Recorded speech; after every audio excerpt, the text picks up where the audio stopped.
Prefiero perder a mi padre antes que perderte a ti, susurró Javier, apretando mi mano. No sabía que su hermano estaba detrás de la puerta, y desde ese momento todo el pueblo descubrió nuestra verdad prohibida.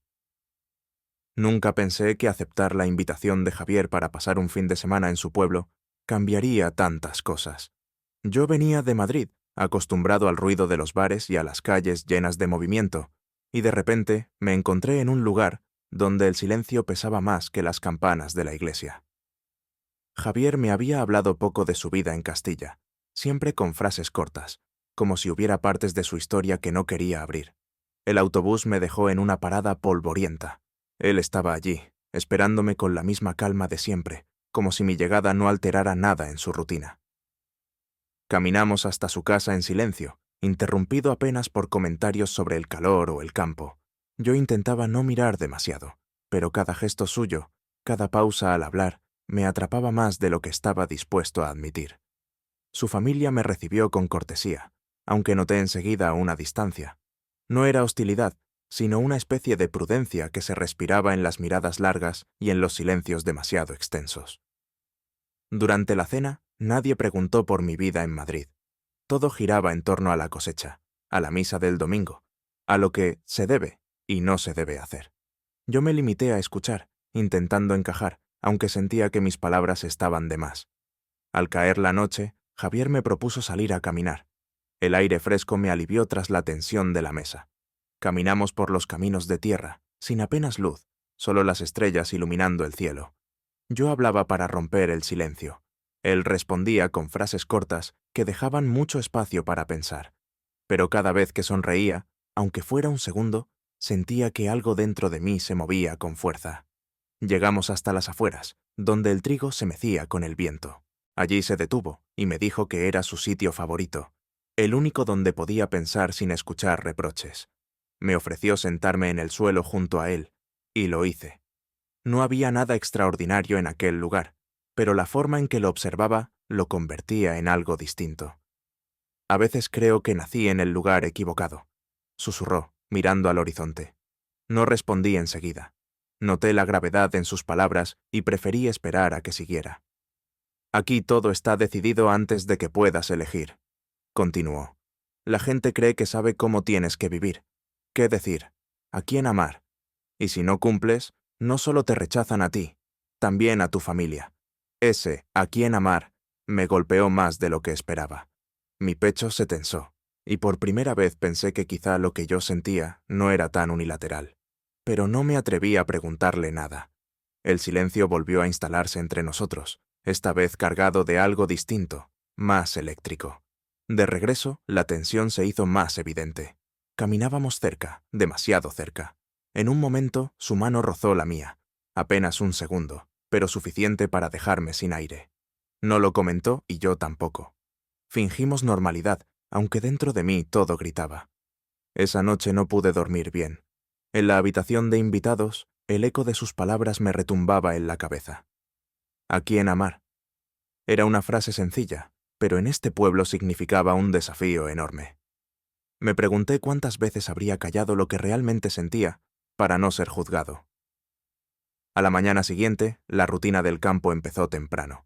Su padre ya estaba trabajando, y su madre preparaba todo para la misa del domingo. Yo acompañé a Javier a sacar agua del pozo. No era una tarea complicada, pero me permitió observarlo de cerca, en silencio, sin las miradas inquisitivas de los demás. Cuando terminó, se apoyó en el muro del pozo y me miró fijo. Su voz fue baja, pero clara. No sé si fue buena idea que vinieras. Me quedé helado.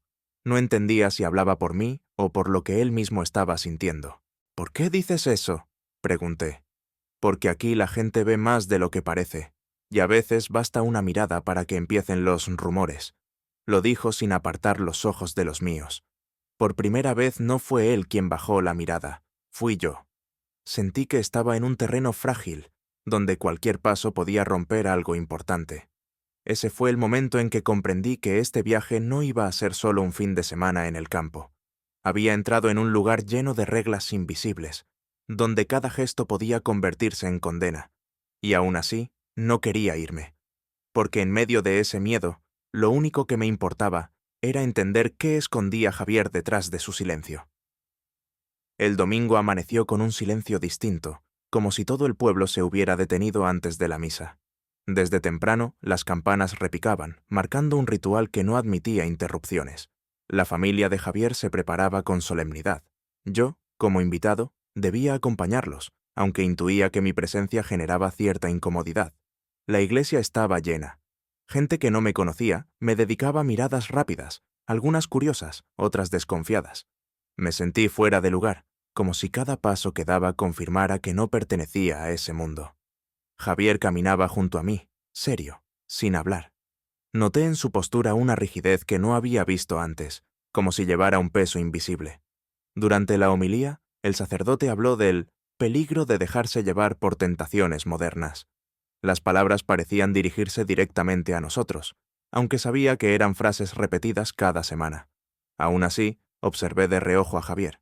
Estaba inmóvil, mirando al suelo, los puños apretados. Al salir, varios vecinos se acercaron a saludar a su familia. Las preguntas eran amables en la superficie, pero cargadas de intención. ¿Quién era yo? ¿Por qué estaba allí? ¿Cuánto tiempo pensaba quedarme? Contesté con educación, aunque cada frase me dejaba claro que no encajaba en sus esquemas. De regreso a la casa, Javier caminaba rápido, como queriendo escapar de todo. Lo seguí hasta un sendero que llevaba a los campos. Cuando al fin se detuvo, le pregunté qué le pasaba. ¿Escuchaste lo que dijo el cura?, preguntó con dureza. Sí, pero no era algo personal.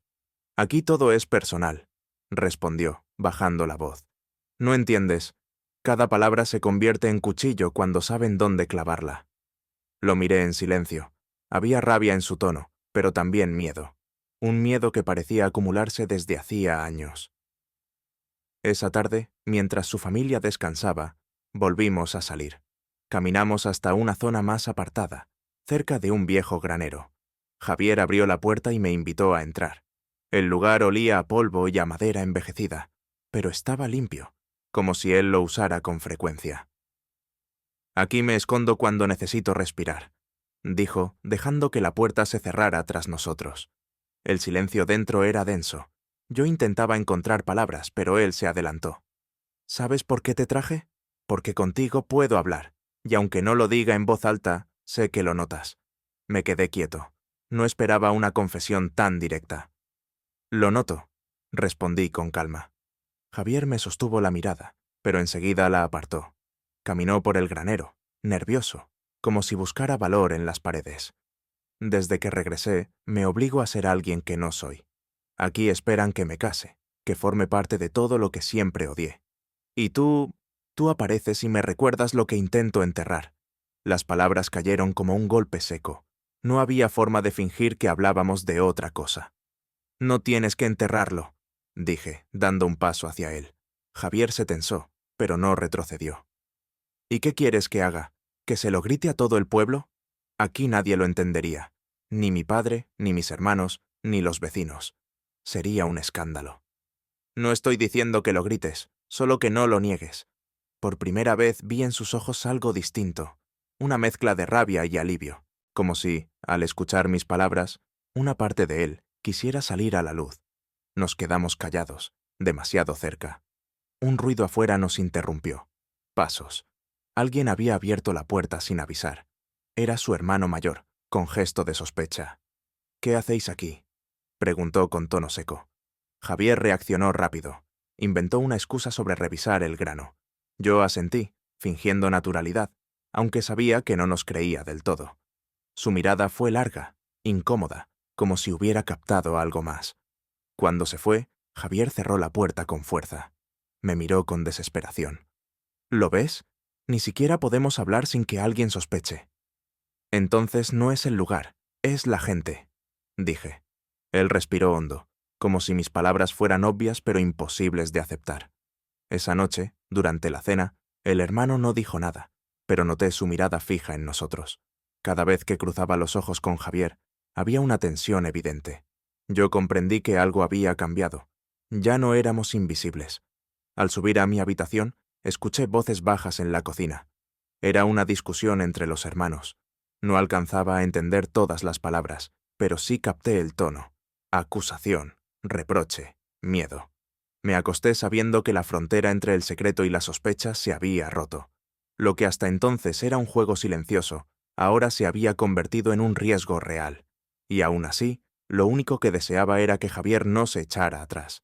Al día siguiente, el ambiente en la casa era distinto. El hermano mayor de Javier apenas disimulaba su desconfianza. Cada gesto, cada mirada, llevaba un filo oculto. La madre intentaba mantener la rutina, pero se notaba que algo circulaba en el aire, una sospecha que no necesitaba palabras. Después del desayuno, Javier me propuso salir a caminar hacia los olivares. Yo acepté sin dudar, pero apenas nos alejamos de la casa, él bajó la voz. Mi hermano lo sabe, o al menos lo intuye. ¿Qué es exactamente lo que intuye? Pregunté, aunque la respuesta era evidente. Que contigo no es lo mismo que con los demás, y si empieza a hablar, el resto lo seguirá. Sentí un escalofrío. En un pueblo pequeño, los rumores son más rápidos que la verdad. Caminamos sin rumbo fijo, hasta llegar a un muro bajo de piedra. Javier se sentó y yo hice lo mismo. Tenía la mirada perdida, como si buscara una salida en el horizonte. No quiero que pienses que me arrepiento de nada, dijo de pronto. Pero estoy asustado. Es normal estarlo. Yo también lo estoy. Javier se giró hacia mí. Su expresión mezclaba firmeza y vulnerabilidad. Anoche discutí con él. Dijo que te observaba, que no encajabas aquí, que había algo raro en nuestra amistad. Intenté negarlo, pero sé que me vio nervioso. Lo escuché en silencio. No había forma de suavizar lo que estaba ocurriendo. Si esto sigue así, tendrás que decidir, continué. No puedes vivir escondiéndote siempre. Javier apretó los puños. Decidir significa perder. Si lo admito, me quedo sin familia. Si lo niego, me pierdo a mí mismo. Esa frase me atravesó. Comprendí que estaba atrapado en una encrucijada sin salida fácil. De vuelta en el pueblo, la tensión aumentó. Dos vecinos se acercaron a saludar, y uno de ellos, con gesto burlón, preguntó si yo era el nuevo amigo especial de Javier. Lo dijo en tono ligero, pero la carga estaba clara. Javier respondió con una sonrisa forzada y me empujó suavemente para seguir andando. Cuando quedamos solos, golpeó una piedra con rabia. Ya empezaron.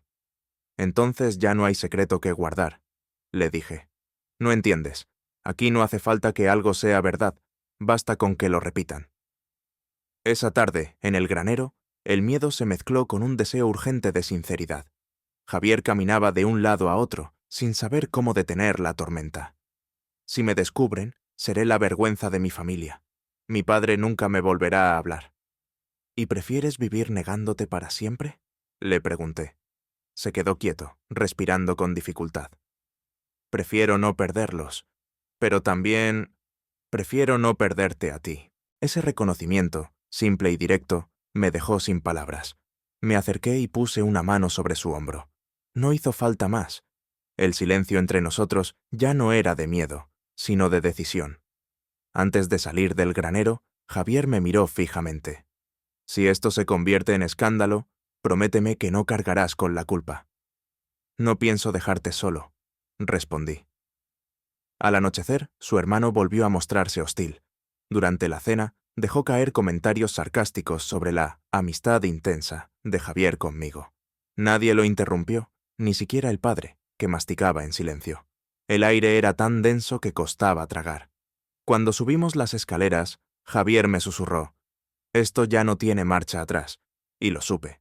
El secreto estaba roto, y el verdadero conflicto apenas empezaba. El día siguiente amaneció cargado de un silencio extraño. Nadie en la casa me dirigió la palabra más de lo necesario. La madre de Javier evitaba mirarme directamente, y su padre parecía más rígido que nunca. El único que hablaba era el hermano mayor, y lo hacía con frases envenenadas. «En Madrid tendréis costumbres raras», dijo en voz alta durante el desayuno. «Aquí no toleramos esas tonterías».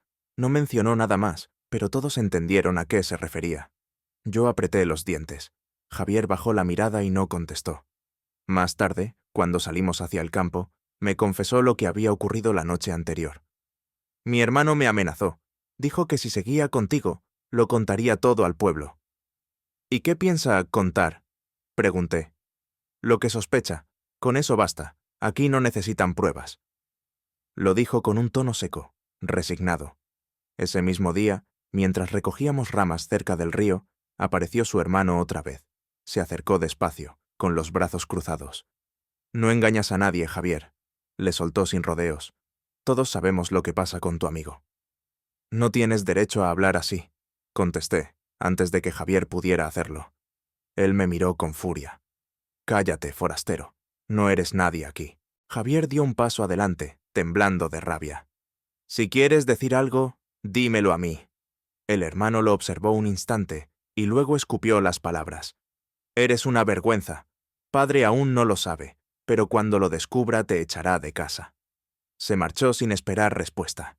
El eco de sus pasos quedó flotando en el aire. Javier se dejó caer en una roca, agotado. «Ya no es un rumor», susurró. «Ahora es una condena». Yo intenté tranquilizarlo, pero sabía que tenía razón. En pueblos pequeños, basta una palabra para que el círculo se cierre. Al caer la tarde, la tensión explotó en la mesa. El padre, con la voz grave, anunció: «Hoy me han llegado comentarios. Hablan de ti, Javier, de lo que haces, de lo que eres». El silencio fue absoluto. El hermano mayor sonrió con satisfacción, convencido de que había ganado. «¿Y qué quieres que diga?», respondió Javier, con voz firme aunque la mano le temblaba. «Quiero que lo niegues», contestó su padre. «Que digas que son mentiras y que nunca volverás a dar motivos». Javier respiró hondo. Me miró de reojo y después clavó los ojos en su padre. «No puedo negarlo». Las palabras cayeron como un golpe seco. La madre se llevó una mano a la boca, el hermano estalló en insultos, y el padre se levantó, rojo de ira. «Entonces no eres hijo mío», gritó. Javier se mantuvo en pie, con el rostro tenso, pero no retrocedió. «Si ser tu hijo significa vivir mintiendo, prefiero no serlo». La madre intentó calmarlo todo, pero era tarde. El padre se marchó dando un portazo, y el hermano lo siguió lanzando miradas de odio. Solo quedamos nosotros y el eco del conflicto. Javier se giró hacia mí. «Ya está hecho. He roto con todo». «Has sido valiente», le dije, aunque sabía que ahora empezaba lo más difícil. Esa noche dormimos poco. Afuera, el pueblo seguía con su rutina, pero dentro de esa casa todo había cambiado. Javier sabía que había cruzado un punto sin retorno. Yo también lo sabía. Al amanecer, decidió hablar conmigo en el granero. «Quiero irme contigo a Madrid», dijo con voz clara. «Aquí ya no tengo nada». Me quedé en silencio, sorprendido por la rapidez de su decisión. «¿Estás seguro?», pregunté. «Más que nunca. Prefiero empezar de cero que seguir viviendo como un fantasma». En ese momento comprendí que, aunque el precio había sido alto, Javier había elegido vivir su verdad, y yo no pensaba dejarlo solo en esa elección. El amanecer nos encontró preparando la partida. Javier había tomado la decisión con firmeza, no quedarse en un lugar donde ya no tenía espacio. Yo intentaba ayudarlo en silencio, consciente de que cada objeto que guardaba era un adiós a toda su vida anterior. Antes de salir, su madre apareció en el umbral. Sus ojos estaban enrojecidos, pero no habló de rabia. «No estoy de acuerdo con tu elección», dijo con voz baja, «pero tampoco quiero perderte para siempre». Javier la escuchó sin responder. Ella dio un paso más. «Eres mi hijo, y aunque no lo entienda, siempre lo serás». Él asintió con un gesto contenido. No hubo abrazos, pero la grieta no era total. Al menos quedaba una puerta entreabierta. El camino hasta la estación fue largo. Ninguno de los dos hablaba demasiado. Sabíamos que lo más duro ya había ocurrido. Cuando nos sentamos en el banco a esperar el autobús, Javier me miró con una calma nueva. «Por primera vez, siento que el miedo ya no me controla». Yo asentí. Era evidente. Había pasado de ser un muchacho atrapado en las reglas de un pueblo a un hombre capaz de elegir por sí mismo. El autobús llegó y subimos. Mientras el paisaje rural quedaba atrás, Javier apoyó la frente contra el cristal. «Sé que en Madrid tampoco será fácil», dijo, «pero al menos allí la gente no me juzgará antes de conocerme». «Tendrás dificultades, claro», respondí, «pero también oportunidades, y yo estaré contigo». Su expresión se suavizó. No necesitábamos más palabras. Días después, ya en Madrid, la vida comenzó a tomar otro ritmo. Javier buscó trabajo en una librería.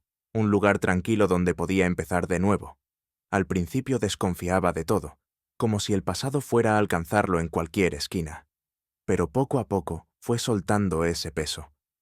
Una tarde, mientras caminábamos por la Gran Vía, me dijo: «Nunca pensé que podría andar por una calle sin sentir que me observan. Aquí la gente pasa de largo. Eso, para mí, es libertad». Su sonrisa fue suficiente para confirmar que había elegido bien. La noticia de su partida se extendió rápido en el pueblo. El hermano, según supe por un mensaje de un vecino, se quedó con la satisfacción de haberlo expulsado. Pero esa victoria lo aisló aún más. La gente empezó a verlo como alguien que había destruido la unidad familiar. Javier, en cambio, encontró apoyo en nuevos amigos que valoraban su honestidad. Con el tiempo, la relación entre él y su madre mejoró. Hablaban por teléfono, al principio con cautela, luego con más cercanía. No hablaban de lo ocurrido, pero ella quería saber cómo estaba, si tenía trabajo, si comía bien. Esa preocupación era un hilo que mantenía viva la conexión. Una noche, sentado en la terraza de mi piso, Javier me confesó algo que llevaba dentro desde hacía años. Siempre creí que vivir siendo yo mismo era imposible, que lo único que me esperaba era resignarme, pero ahora entiendo que lo imposible era seguir mintiendo. No supe qué responder. Solo le apreté la mano, consciente de lo lejos que había llegado. El futuro no estaba resuelto. Había dudas, desafíos, miedos, pero lo esencial ya estaba hecho. Javier había dejado de esconderse, y eso lo había cambiado todo. Al despedir esa noche, me dijo con firmeza: «Quiero que sepas que no fuiste tú quien me salvó. Yo decidí salvarme, pero sin ti quizá no lo hubiera logrado. No necesitaba reconocimiento, pero esas palabras me hicieron comprender que nuestra historia no era solo un escape, sino un comienzo». Y así terminó aquel capítulo, con la certeza de que los secretos pueden destruir, pero también empujar a la verdad. Javier eligió enfrentarse a las consecuencias y, aunque perdió parte de su mundo, ganó algo mucho más valioso: el derecho de ser él mismo.